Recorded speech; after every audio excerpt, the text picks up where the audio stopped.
শুক্রবার সকাল 11:30টা থেকে কোচবিহার নারায়ণী ব্যাটালিয়নের পক্ষ থেকে বিনামূল্যে স্বাস্থ্য পরীক্ষা শিবিরের আয়োজন করা হয়েছিল। এই স্বাস্থ্য পরীক্ষা শিবিরে প্রায় 70 জন নারায়ণী ব্যাটালিয়নের কর্মকর্তা, 15 জন প্রায় রিটার্ন ভার্সন এবং বেশ কিছু বৃদ্ধ মানুষ এই স্বাস্থ্য শিবির থেকে বিনামূল্যে স্বাস্থ্য পরীক্ষা করায়। আজকের এই বিনামূল্যে স্বাস্থ্য পরীক্ষা শিবির থেকে সুগার, প্রেসার এবং অন্যান্য বিভিন্ন বিষয় পরীক্ষা করা হচ্ছে।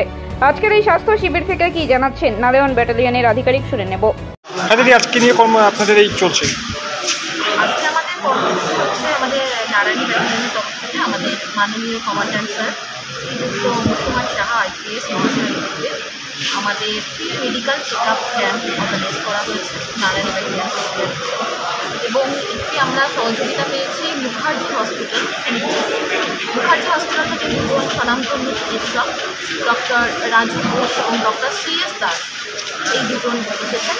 আমাদের ব্যাটালিয়নের যত পুলিশ কর্মী আছেন এবং আমাদের যারা রিটায়ার্ড পার্সন, যারা অবসর নিয়েছেন এবং এছাড়াও সিভিলিয়ান, এনাদেরকে আমরা ফ্রি মেডিকেল চেক আপ আজকে করাচ্ছি। এর মাধ্যমে আমরা চেষ্টা করছি যাতে আমাদের পুলিশ পার্সনেরা যখন ডিউটিতে যাবে তার আগে যেন তারা নিজেদের শারীরিক অবস্থার স্ট্যাটিস্টিক্সটা জানতে পারে এবং সেই অনুযায়ী যদি কারো সেরকম প্রবলেম থাকে সেই অনুযায়ী যাতে তারা সঠিক চিকিৎসা পায়। এবং তার সাথে সাথে যে মানুষগুলো এত বছর অবধি আমাদের সার্ভিস ছিল, 60 বছর বয়সে অবধি, তারা যেন রিটায়ারমেন্ট, তাদের অবসরকালীন জীবনযাপনে যাতে তাদের শারীরিক দিক থেকে কোনো অসুবিধা, কোনো সমস্যায় পড়তে না হয়, সেই জন্য আমরা সহযোগিতার হাত বাড়িয়ে দিয়েছি। এবং এই সহযোগিতা শুধু আমাদের পুলিশ কর্মীদের জন্য না, আমাদের সিভিলিয়ান ভাই বোনেদের জন্য।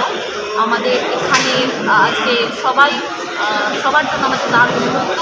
আমরা সবাইকে ওপেন ইনভিটেশন জানিয়েছি এই মেডিকেল চেক আপে অংশগ্রহণ করতে। নিজেকে দেখুন, নিজেকে স্বাস্থ্যর খেয়াল রাখুন, কারণ at the end of the day কিন্তু স্বাস্থ্য।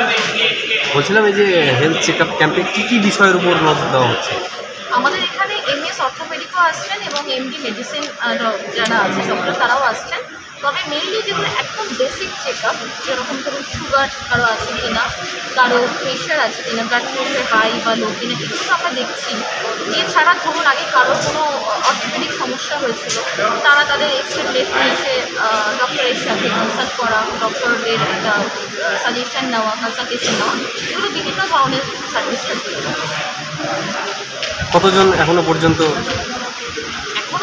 আমাদের 70 তো হয়েই গেছে, 70 ইজ দ্য নাম্বার। আরও বাড়বে আশা করি, আমাদের টাইমের সাথে সাথে আরও লোকজন আসছে, আরও কথা।